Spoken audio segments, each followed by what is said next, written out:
दोस्तों, दुनिया में ऐसे बहुत कम ही लोग होंगे जिन्हें प्लेन में बैठना पसंद नहीं होगा। आप में से बहुत से लोग प्लेन में बैठे भी होंगे, कुछ बैठना भी चाहते होंगे। अब आपने प्लेन से जुड़ी एक और शानदार कहानी सुनी होगी, लेकिन आज की कहानी वाकई में आश्चर्य से भरी हुई है। ये एक ऐसे प्लेन की कहानी है जो टेक ऑफ करने के बाद पूरे 35 सालों तक हवा में उड़ते रहा, और जब उसे लैंड किया गया तो सभी लोग हैरान रह गए। जी हाँ दोस्तों, कुछ लोग इस घटना को टाइम ट्रेवल से जोड़ते हैं, तो कुछ लोग ऐसे भी हैं जो इस घटना को भूतिया घटना से जोड़ते हैं। घटना कुछ भी हो, लेकिन इस प्लेन की कहानी चौंकाने वाली ज़रूर है। आप पहले इस कहानी को सुनिए, फिर आप खुद तय करके हमें कमेंट में बताइए। चलिए शुरू करते हैं दोस्तों। प्लेन का सफ़र जितना मज़ेदार होता है उतना ही रिस्की भी, क्योंकि 35,000 फुट की ऊंचाई पे अगर आपसे कोई छोटी सी भी चूक हो जाए तो आपका बचना लगभग नामुमकिन हो जाता है। लेकिन आज की कहानी की बात ही कुछ और है। हम बात कर रहे हैं ब्राज़ील की फ्लाइट नंबर 513 की। तारीख थी 4 सितंबर 1954। सेंटियागो फ्लाइट वेस्ट जर्मनी के आचेन इंटरनेशनल एयरपोर्ट से उड़ान भरती है। इस प्लेन को पोर्टो एलेग्रे इंटरनेशनल एयरपोर्ट पहुंचना है, जिसकी दूरी करीब 18 घंटे की है। यह फ्लाइट 88 यात्री और 4 क्रू मेंबर को लेकर जर्मनी से अपने देश ब्राज़ील आ रही थी, और फ्लाइट के कैप्टन थे मैगुएल विक्टर क्वेरी। कैप्टन मिगुएल को नहीं मालूम था कि अगले कुछ घंटों में उनके साथ क्या होगा। अब होता कुछ यूँ है कि सैंटियागो फ्लाइट नंबर 513 जैसे ही अंटार्कटिक ओशन के ऊपर पहुंचती है तो अचानक एटीसी के रडार से गायब हो जाती है। और ये देखकर एटीसी में काम कर रहे अधिकारी और कर्मचारी हैरान हो गए। पहले तो वो प्लेन से कांटेक्ट करने की कोशिश करने लगे, और जब कुछ मिनटों बाद भी प्लेन रडार पे नज़र नहीं आई तो उनके होश उड़ गए, और उन्हें कुछ भी समझ में नहीं आ रहा था कि आखिर ये फ्लाइट अचानक से कहाँ गायब हो गई है। और वो लगातार एरोप्लेन से संपर्क साधने की कोशिश करने लगे, मगर सेंटियागो फ्लाइट नंबर 513 की तरफ से कोई जवाब देखने को नहीं मिल रहा था।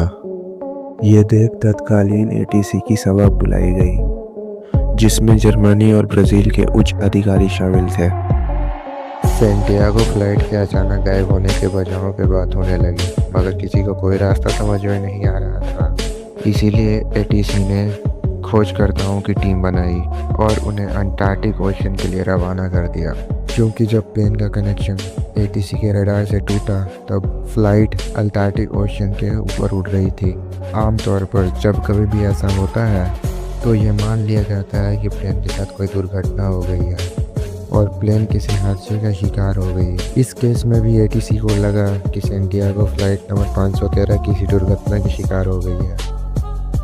मगर जब खोजकर्ताओं की टीम अंटार्कटिक ओशन पहुंची तो उन्हें किसी भी क्रैश हुए प्लेन का मलबा नहीं मिला, और ना ही किसी सफ़र कर रहे यात्री की बॉडी। फिर एटीसी की ओर से ये अनुमान लगाया गया कि हो सकता है प्लेन अंटार्कटिक ओशन की गहराइयों में चला गया हो, और इसके लिए भी एक टीम बनाई गई। खोजकर्ताओं की टीम ने हर एक जगह वो छान मारी जहाँ पे प्लेन होने के चांसेस थे, मगर प्लेन का कोई सुराग नहीं मिला। एरोप्लेन के इस तरह से गायब हो जाने की खबर से यात्रियों के घर वाले बहुत दुखी थे और जानना चाहते थे कि आखिर प्लेन के साथ हुआ क्या। सैंटियागो एयरलाइंस के पास इसका कोई जवाब नहीं था। कुछ दिन बीते हफ्तों में, कुछ हफ्ते बीते महीनों में, कुछ महीने बीते सालों में, मगर प्लेन का कोई सुराग नहीं मिला।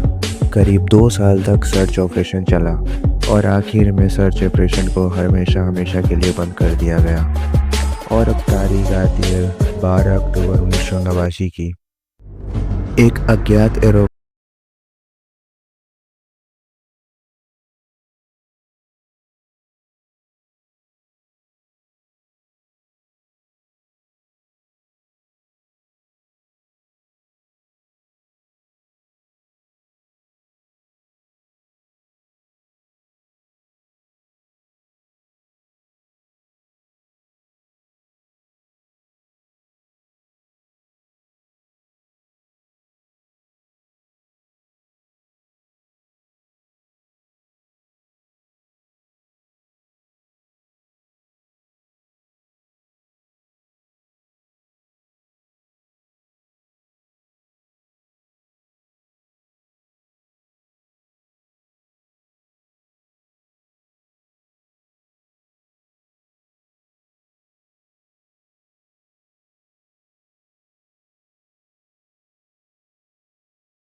करने की कोशिश की, मगर 1989 में एक फेमस पत्रकार इरविन फिशर ने इस घटना से पर्दा उठाया। उन्होंने इस घटना को एक आर्टिकल में छापा और जैसे ही ये खबर अखबारों में छपी, लोगों में फैली सैंटियागो फ्लाइट नंबर 513 की कहानी ऐसे फैली जैसे जंगल में आग। लेकिन एरविन ने इस खबर का कोई पुख्ता सबूत नहीं दिया था। अखबार में सिर्फ एक एरोप्लेन की फोटो थी, कोई कंकाल की फोटो नहीं थी। इसीलिए इस कहानी को लोगों में दो पड़ों में बांट दिया, जिसमें से कुछ लोग इसे सही मान रहे थे, टाइम ट्रेवल और भूत जैसी चीज़ों से रिलेट कर रहे थे, और वहीं दूसरे लोग भी थे जो इस खबर को एक पब्लिसिटी स्टंट मान रहे थे और इस खबर को झूठ के सिवा कुछ नहीं बताते। आपको क्या लगता है? आप हमें कमेंट करके ज़रूर बताएं और इस वीडियो को लाइक और शेयर ज़रूर करें। और अगर आप इस चैनल पे न्यू हैं तो इस चैनल को सब्सक्राइब ज़रूर करें।